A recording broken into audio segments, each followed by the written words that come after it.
Next job, we're going to install this devil gear into this hole. This gear is driven by the camshaft.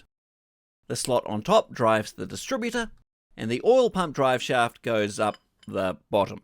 Very simple in concept. But there's two complications. First of all, the gear is held in place by a set screw that pushes into this hole, via this hole, so they have to align, which is a little tricky because this bronze bushing can spin freely. But the crux of this operation is that the position of this slot will determine the position of the distributor. When you look in the service manual, you'll see this picture. And this picture tells you how to align this so that the distributor ends up in the right position. And this slot is not on center. So this is not the same as this. What the diagram is telling us is that we need to align this slot with this hole in the block. You do need to allow for the fact that the gear will rotate as you install it, but that's pretty straightforward. So understanding all of that, you faff around taking the gear in and out until you get lucky and the set screw hole just happens to line up while the slot is in the correct alignment, and then you put the distributor on and realize that everything is completely wrong. Because you were actually supposed to line up the slot in this little spacer. Ha ha ha, good joke, Land Rover. So you start again, and 100 attempts later, the set screw hole lines up, and the slot on the spacer lines up, and you tighten everything down, and then at some point in the future go to start your engine, and realise that the timing is out by 180 degrees. It's a tale as old as Land Rover, and I kind of feel bad for ruining the adventure for you. But let me explain what's going on. Get rid of the book. Just makes things complicated. It can go on like this, like this, like this, like this, however you want, just shove it in. All you're doing when you line up that slot is making it so that your ignition leads will be nice and tidy. If you don't care if number 1 is over here and number 3 is over here, just shove it in. Doesn't matter. I'm going to now show you how to get this right, but I just want to emphasize that this is purely a visual thing. You will put your distributor in, and wherever the rotor is pointing when number 1 cylinder is at top dead center, that is where you put the number 1 ignition lead. It doesn't matter where your distributor is clocked, the engine will run fine. Okay? Step 1. Number 1 cylinder needs to be at top dead center, and this being a 4-stroke engine, there are 2 top dead centers, so you need to make sure that you're on the firing stroke, not the exhaust stroke. Sounds simple, right? But there's a little trap here. Remember when we installed the camshaft and lined up the pulleys with the P's and number 1 at top dead center? Well, this sets the engine up on the exhaust stroke, not the firing stroke. I don't know why, that's just the way it is. Anyway, it's easy to check. Put number 1 at the top, and for the sake of what we're doing here, eyeball is good enough.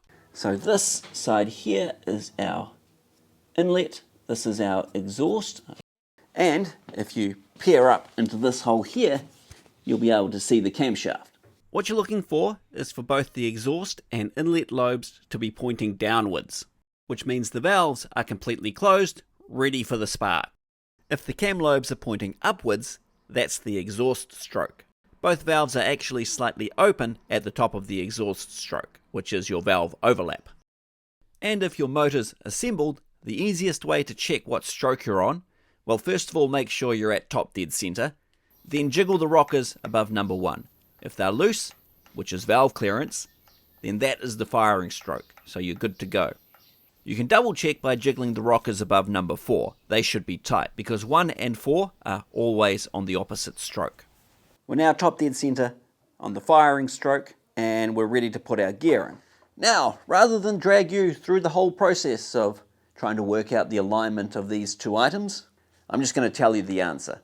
We need to align this piece as per the picture in the book, okay? Not this. That's the first point. Second, I suggest you mark this up so that you know what's going on as you put it in the hole. So I'm going to put a blue line on this side, something like that, with some stripes, and a red line on this side. And the reason for that is that when we install this, we need to get this grub screw to line up perfectly with that hole. And we have to do that by peering in through here. And these markings will tell you how far out you are from hitting your target. And now, just so you guys can see what's going on camera, I'm going to mark the small half of this with blue Sharpie, like so, and same on here. And looking at it from the direction we're looking at it, I'm going to mark this slot with red. And this is what I'm going to be referring to when I talk about the alignment as we drop it in. Okay, so here we are looking straight down on the distributor hole, and we want our red mark to line up with this hole as we drop the gear in. As soon as it engages with the camshaft, it's going to turn in this direction, but this is about where you want it to start. If anything, maybe a little bit in this direction. That should put you in about the right place. So here's the red mark. So I'm going to start this off something like that. And now I'm going to put this set screw hole so it's kind of lined up to start with, and hopefully it sticks in the block rather than sticking to the shaft. So it's dropping down now, and I know you can no longer see it, but I've got that red mark lined up, and we are just hitting the gear.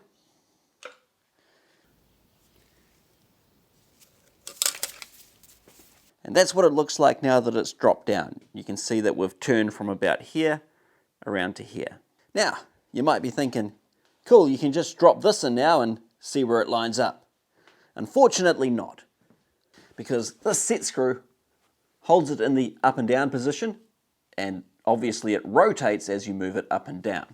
So you have to install this each time you check it, which is why this job is a little bit painful. Okay, so here's a tip. If you lift your gear up and down like this, that bronze bush tends to rotate in this direction, okay? So if you look through here and you can see your marks, you can lift it up and down just a little bit and it will slowly move towards the hole. What you mustn't do is jam a screwdriver in here and try and drag it around.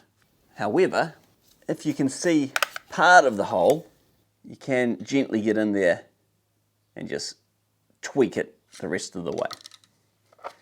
But you don't want to be scraping your screwdriver against the bronze. Okay, the hole is nicely lined up, so we can install this just temporarily for now. Permanently if I was organized, but I am not, so for the sake of demonstration, this is temporary.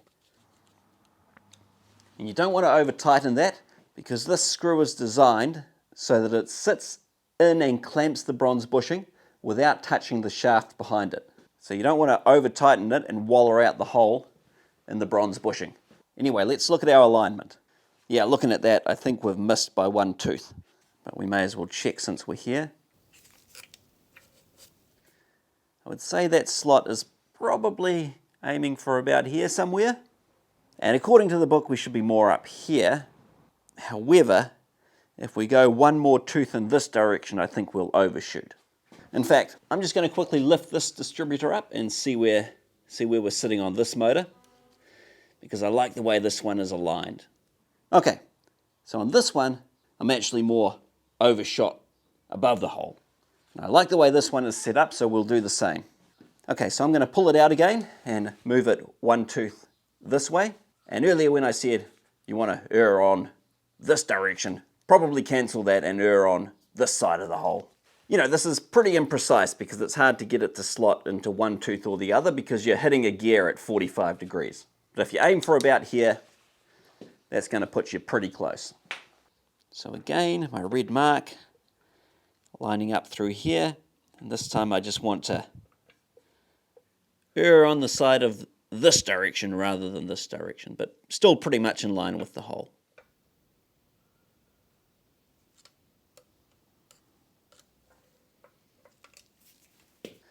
Now I want to just quickly mention this set screw.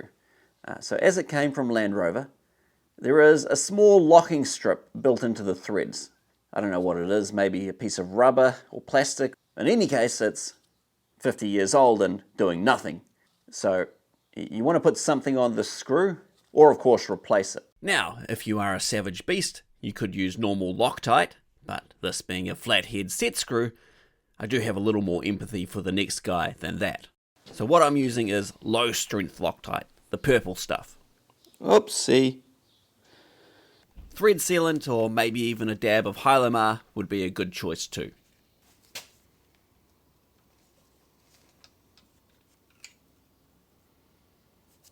So now we're shooting up about here somewhere, which is fine. I think this is one tooth to the next. I don't think there's a tooth in between that would perfectly line this up.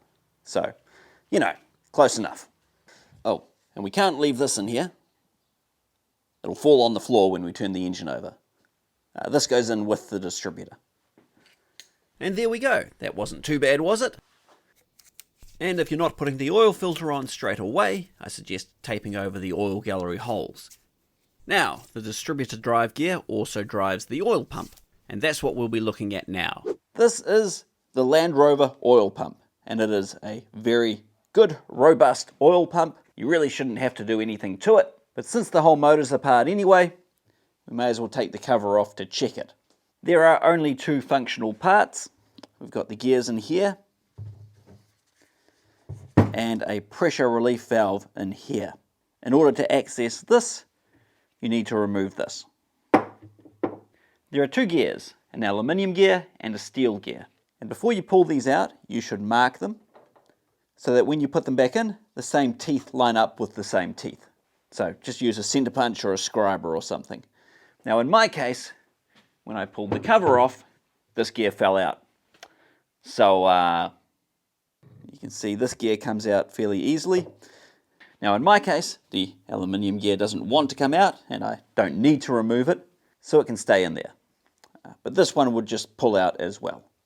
And in here is the relief valve. I've already had this apart, that's why it's loose.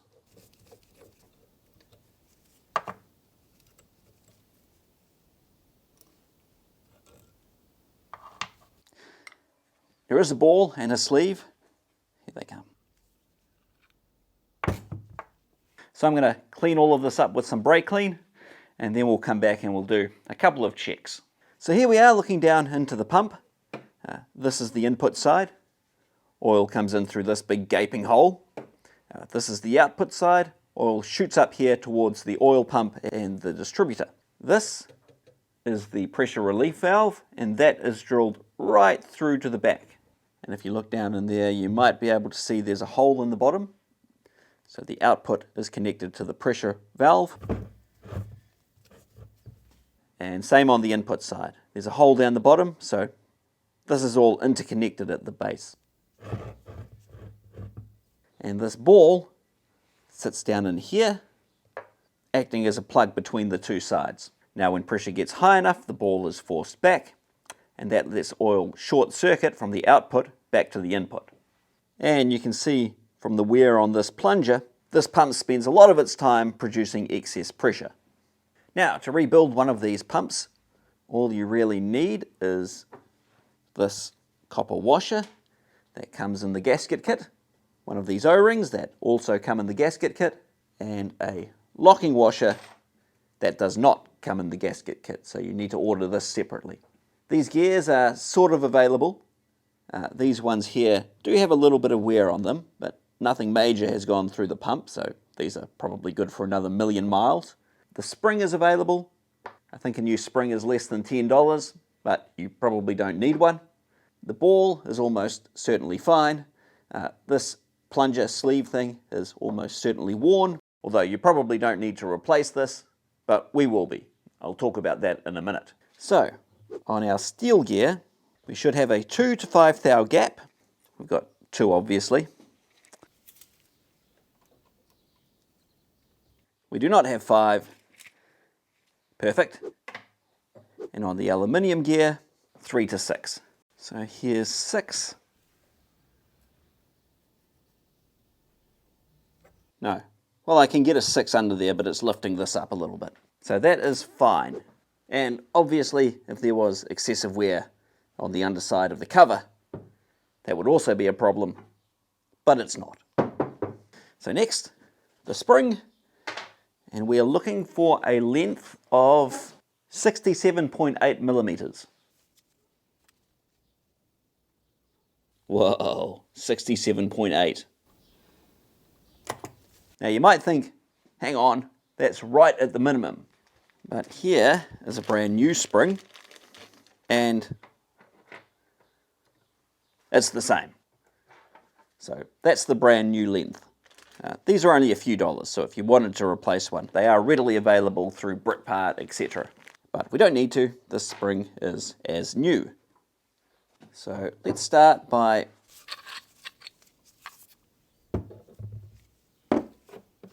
putting this valve back in.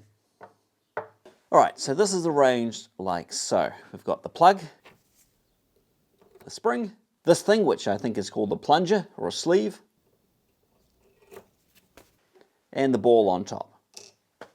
Now, this sleeve is quite worn. There is a bit of a lip here. So what I'm going to do is put this one back in. I have ordered a new one off eBay, being delivered to my brother's house in Newcastle. That'll make its way back to me in a month or so. But we're not going to wait for that. Yeah, sorry, I should point out that these are not available through Britpart or anything like that. But there does seem to be plenty of old stock out there. But we're putting this one in for now, and I'll swap the new one in later on. And for you guys, later on has already happened. This new plunger is in the pump. Okay, a little bit of oil.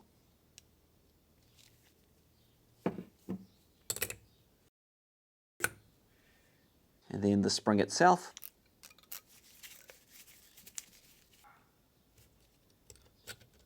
And then the cap with a new copper washer.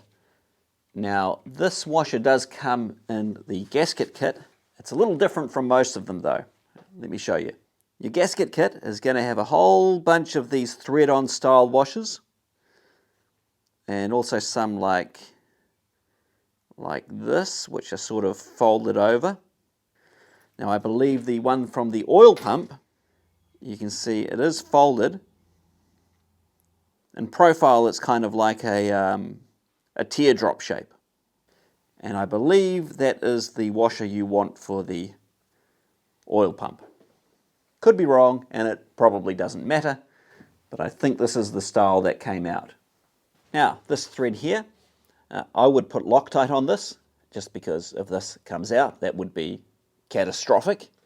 But since we're coming back in here soon anyway, I'm not going to do that. I'll just put a little oil on the threads and screw that in.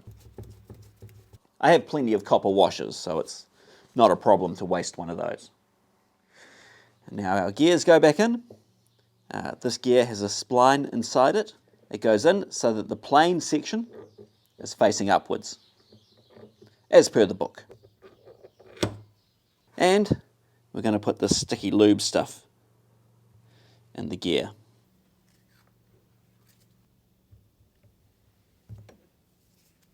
These gears are 1-to-1, so you want to lubricate each tooth because otherwise it doesn't spread around very well. Now I don't, however, want this to squeeze out through here when we put the cap on, so I'll try and get the excess off the top. Now, the service manual states to use jointing compound on this surface, which is a little odd because I can't say I've ever seen evidence of compound when I've pulled one of these apart, but we shall do a very thin smear. I assume this is to stop the pump drawing in air, because obviously this is existing inside an oil sump, so an oil leak isn't really a problem. And now bring the two together.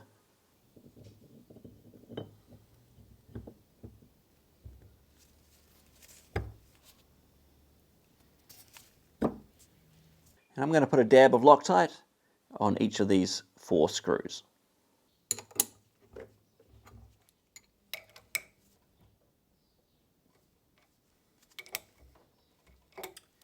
Okay. And next, the filter, which is the last piece of the puzzle. When you put the new O-ring in, it goes in here between the washer and the flange. The nut, then there's a washer, then the O-ring, and then the flange. I just point that out because when you pull this apart, the O-ring tends to get caught on the threads in the housing and pull over the flange and stay in the housing. but it's supposed to sit on the shaft like I've shown here. And you can see here there's a spot for the lock washer to fold into, and the other side folds over the nut. Now I'll just temporarily sit this in here so we can line up the filter. The manual actually says to fit it so that it is square with the sump baffle plate, which I don't know how you can see that when the sump is on, but I think just square to the engine is what we're looking for. It's about 53, about 53. Close enough. Put the sump over the top quickly to make sure nothing hits.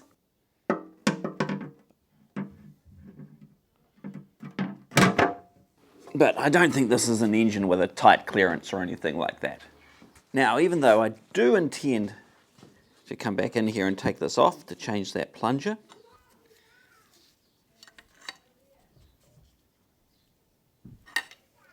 I am going to bend the lock tab over.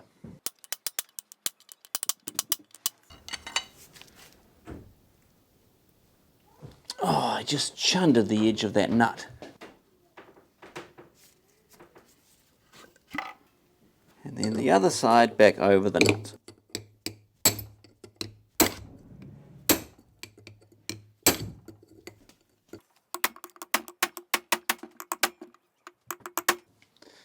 Like so. Now, depending on the age of your motor, you may have a gasket that sits in here. I don't think there's any difference. I think at some point they just decided they didn't need a gasket. In any case, this motor didn't have one, and the gasket set I've got didn't come with one, so we're not putting one in. I did though add a very light smear of compound, just around the bottom edge. This is the oil pump drive shaft. I have spun this in the lathe to check that it's straight, and it is. And I think this can only go in one way. Yeah, the splines are completely different. I believe it goes in this way, like so, and our oil pump will slide over this. I'll put a little bit of assembly paste on these splines.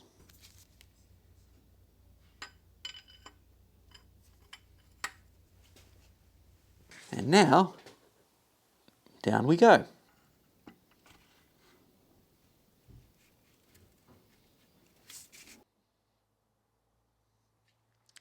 Just like that. And now the locking tabs and screws.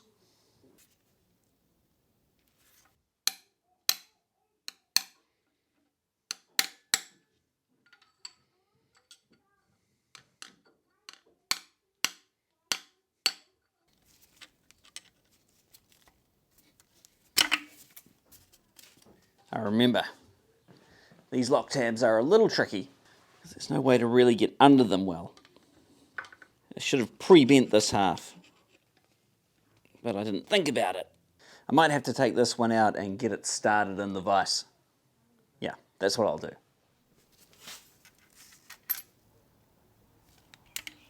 I'm not sure why they had to be so stingy with the length of this locking tab.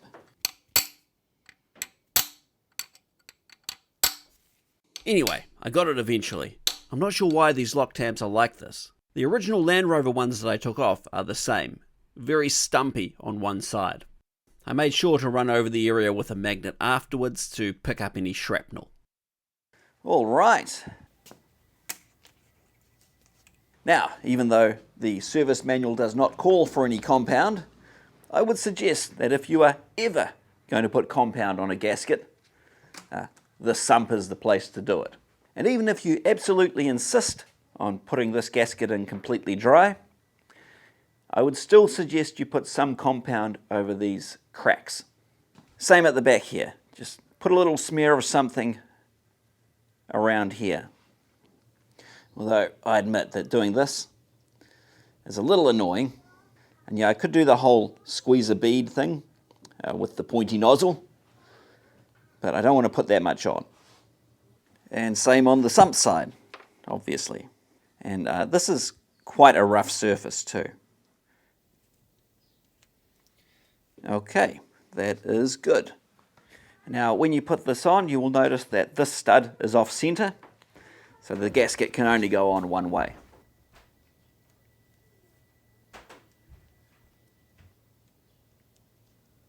And this gasket does not fit very well. So that's cool. We'll just try and average it out, and hopefully we can start all of the screws that way. Okay, I've got that positioned as well as I think I can.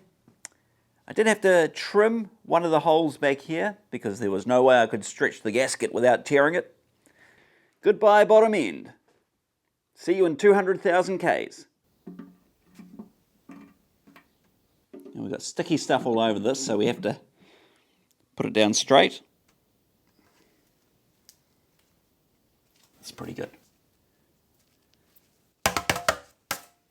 21 bolts and 1 nut. And I am reusing some of the original spring washers that have been re-blackened because the sump's black, right? May as well use the black ones down here. Now I am going to use this gun. These do not need to be done up tight, but there's 21 of them. So I'll just be gentle.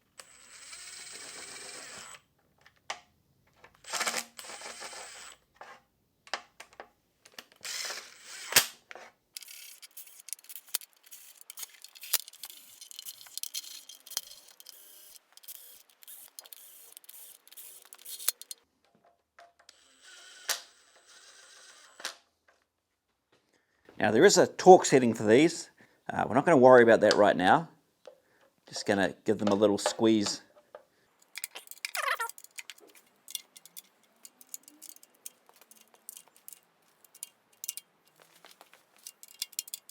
We've got the solitary nut down here at the back. Okay, so those all have a bit of pressure on them now. I'm going to leave it to sit for a while. Give the Hylamara a chance to squeeze down, and when I come back we'll torque these up with a torque wrench. Okay, now 12 foot-pound. This doesn't really work down to 12 foot-pound. So let's break out the secret weapon, the snap-on.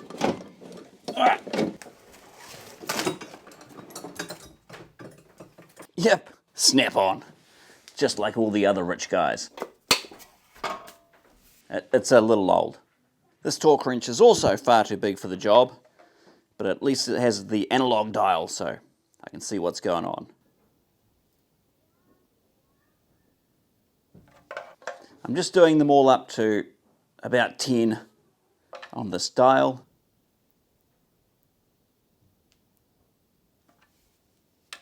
Because I'm sure it is not accurate. But the point here is you want not very tight and all the same.